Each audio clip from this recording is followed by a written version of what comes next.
Welcome to the Visible Entrepreneur Podcast, Season 5. I'm your host, Michelle Lewis, founder of Visibility Vixen.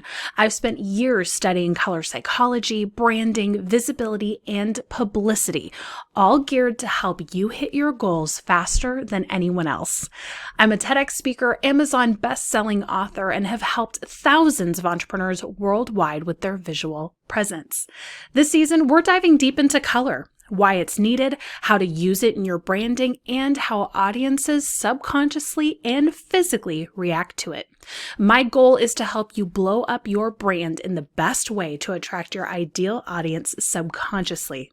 I run 2 programs, the Color Course and the Visibility Lounge, so if you're ready for growth, go to visibilityvixen.com to get started today. In the meantime, let's dive into today's episode, and if you think this is a topic that a biz bestie or a friend of yours or even a relative would love, do me a favor, forward it to them, and let's dive into this episode.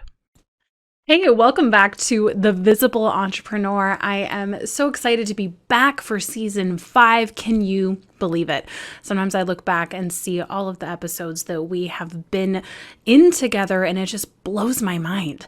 So thinking about how I could make this season a little bit more different, a little bit more entertaining, and different than anything else that you're hearing, whether you're watching or listening to this as a podcast or a video.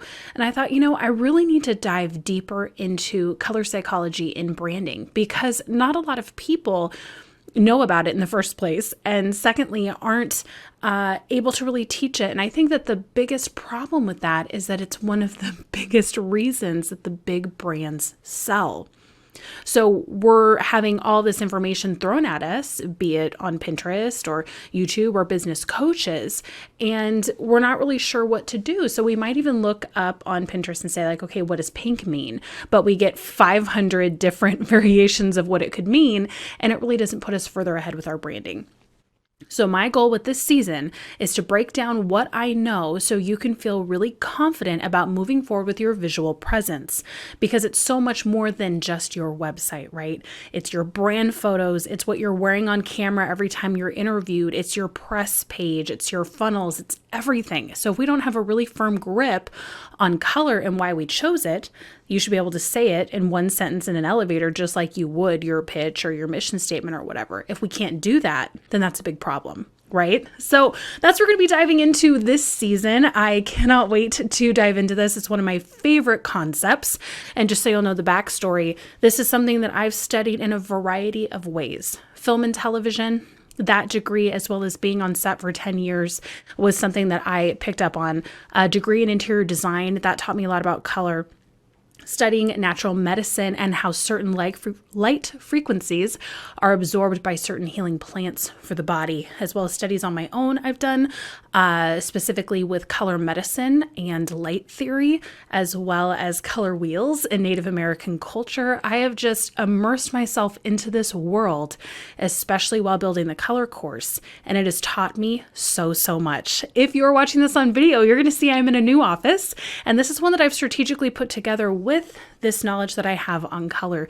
So you're going to notice a lot of blues. You're going to notice me wearing my primary brand color, but you're also going to see green tones, and you can just stay tuned for future episodes while we dig into what all of that means.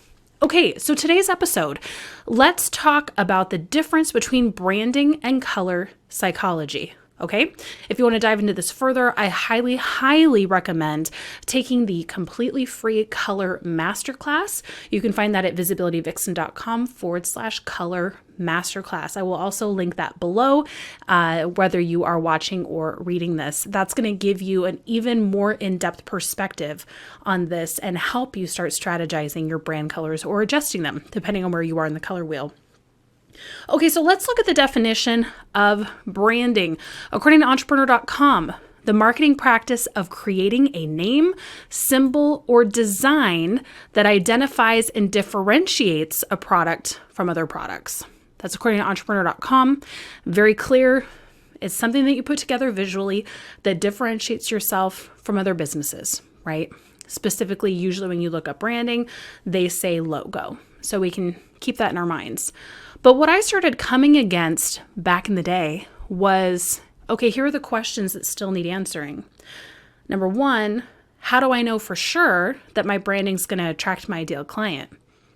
There's not really a way of knowing, right? Maybe you have brands that are more youthful, so they could say, oh, well, then I'm going to attract a youthful audience. Or maybe they're very luxury, so, I'm going to attract a luxurious, more wealthy audience. But how do we know for sure? That was a big problem that I was coming up against with branding. The second question was, does it have, our branding, a primary emotional driver? We all know that people buy based on their emotions most of the time. They're trying to get rid of a pain point. How could I prove with my brand that it would be addressing that issue? And the answer was I couldn't, obviously.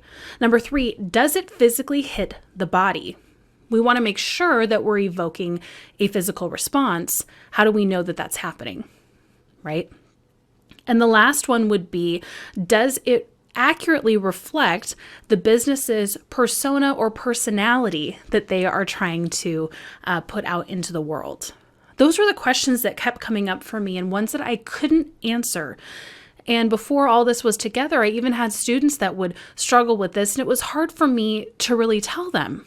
And even when I started with the color theory and injecting that with my clients and students, there was still sometimes some pushback because they felt like, okay, well, if I'm making it more so about my ideal client, how do I fit in, etc. So it took me a long time and a lot of study to come up with the right formulas where we're attracting the ideal client, but we're also reflecting our own business personality. And all of that comes through color psychology. No one used to talk about this. Can I just say that? No one in the entrepreneur industry did. I started talking about it about 5 years ago, so that would make it 2017. And I've seen now more people are talking about it, but their answers for specific colors aren't broad enough in terms of, they say, oh, green means wealth. Well, green can mean wealth in a certain context, but depending on your shade, it can also mean split personality, evil, rot, and decay. So we have to be really careful with trying to associate just one emotion with one color, right? So that leads us to, what exactly is the definition of color psychology? And that, according to Wikipedia, would be the study of hues as a determinant of human behavior. Okay, the study of hues as a determinant of human behavior. Are you getting what that means? Color determining behavior. So wouldn't that mean, especially if you look at the stats, 92% of shoppers usually buy a product based on color, right? It impacts their choice. Wouldn't that mean that you choosing a brand color specifically with your ideal client in mind would encourage them to buy? That's as simple as it is. Encouraging someone to go from traffic to subscriber to customer, converting them based on the colors you choose in your brand. I know this can seem like a simple concept, but the more and more I speak on this, the more people are blown away because they have not been taught this, right? We're taught, no, your brand is all about you and don't worry about the branding, just be you, blah, blah, blah, blah. But the more I studied specific brands, McDonald's and Starbucks and T-Mobile and Facebook, the more I saw that they completely blew their competitors out of the water because they were so strategic in their branding. Especially T-Mobile. There was no other wireless carrier that was magenta, right? People don't even really know what magenta means, but just this year, starting in 2022, if you start watching T-Mobile commercials, now they say magenta. Join the magenta movement. It's interesting, isn't it? They just moved down the street from me, by the way, so I think they've watched my masterclass and they're coming to get me. I'll keep you informed. So now that we know that what color psychology is, let's move on to see if it can answer those 4 questions we had based on branding alone. Okay, so the first question was, does it attract your ideal client? Well, since the definition of color psychology is determining human behavior based on specific hues in the world of color, if you choose that hue specifically to attract your ideal client, yes, we would know it would attract them. Question 2, does it have one primary emotional driver? Well, color equals emotion, You can choose a specific color based on how you want someone to act and feel. So yes. Number 3, does it hit the body? Well, if we know how that color impacts the body, yes, right? For example, if someone was, let's say, a trauma therapist, I would not recommend red in their branding because I know, based on scientific studies, that red increases the heart rate, dilates the pupils, increases the blood pressure. So that would not be a great color, right? So stuff like that, we know that it hits the body. And last but not least, does it reflect the business's personality? Well, if we can specifically adjust your tone of color to reflect your personality in your branding, then yes. So do you see how before, with just the plain definition of branding, differentiating yourself in the marketplace did not answer these questions that are vital for people to make purchases. Now, bringing in color psychology, we're able to answer those questions. That's the empowerment. That's what's so exciting if you can understand this concept. And if you say, I hear this a lot, Michelle, already branded, I don't want to spend money rebranding. I totally get it. And my question I would challenge you with is your current branding costing you? So would it actually be a better financial decision to analyze your brand, make some tweaks, or see, your brand might be fine, but paying attention to make sure you can support your color choices with this color psychology concept to then attract more sales. This concept works. I've had so many clients come in, didn't have a really strong color direction. They rebranded, they did the photo shoot, they launched, they sold out their programs, their offers, their one-on-one coaching. One person filled up their one-on-one coaching for the year.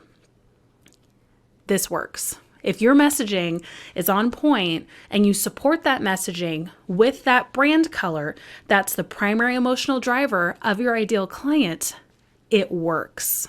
Otherwise, the big brands would not be spending millions, if not billions of dollars pushing their branding with that primary brand color. They know what they're doing. They've known for years. And my job is to delineate that information and give it to you so that you feel crazy empowered to take on the challenge and to grow your brand based on that visual presence strategy. So I hope that made sense to you. This isn't going to be a super long episode because I just want you to percolate on this. Like I said, I'd love for you to take the Color Masterclass if you're ready for the in-depth explanation of what every color means, how to strategically choose your primary and secondary colors, how to integrate that into a brand palette for your web design, for your brand photography, for your stock photography, for your social media, then I would love to invite you to the color course. I'm going to put that link below. It'll take you not that long to get through. The longest part is just integrating it into your brand, but I will walk you through that step by step. So I will leave that link below as well. If you want a cheat sheet, just go to visibilityvixen.com and you'll find all the links there too. In the meantime, next episode is going to be just as juicy as this one, if not more. If you have not stopped by yet to leave us a review, please do so. Like, subscribe, stay tuned on this journey because we're going to be going so deep into color and how to use it to convert into customers. If you have a bestie, a friend, a relative, someone you know, your partner who you think would really benefit from this information, please forward this to them. Or if you're going, you know what, this is so complimentary to what I teach, Michelle, I'd love to have you on my podcast or teaching in my group or to my mastermind or at this event, please reach out to me. I do that all the time. I'd be happy to come and connect with your audience. Just send me an email at michelle@visibilityvixen.com. I will see you next episode. Thanks for being here for the season 5 kickoff. I'm thrilled that you're here and I will see you soon. I hope you loved this episode as much as I did. Now we're all about building a tribe here at The Visible Entrepreneur, so be sure to subscribe, leave a 5-star review, and then head on over to the Facebook group. It's a great place where you can practice your video, live stream, and really enjoy the community that we have built. In the meantime, I'll see you in the next episode. Now get out there and get more visible. That's a wrap.